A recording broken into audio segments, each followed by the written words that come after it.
How to play eFootball with PS4 controller on iPhone. Well, it's pretty simple and a quick process, so let's get started with the video. Start by heading over to the settings of a device. Once you're inside the settings, head over to Bluetooth. Enable this option. Once it has been enabled, you also have to turn on your PS4 controller. After that, the name of your PS4 controller will be available to you in this page. All you want to do is click and then tap on pair.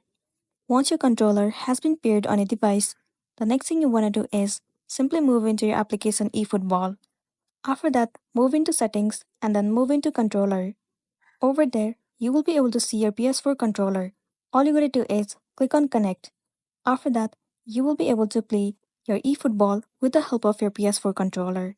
And then you'll be good to go. So that's a wrap for this video. If this video was helpful, give it a like and check out our next tutorial. Thank you.